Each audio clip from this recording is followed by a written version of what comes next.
amazing gallery wall. So with this wall, we also brought the pink here.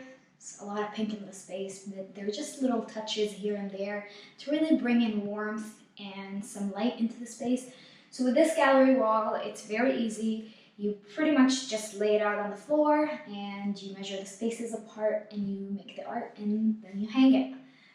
This art was created by me, and this is a beautiful IKEA hack that we did.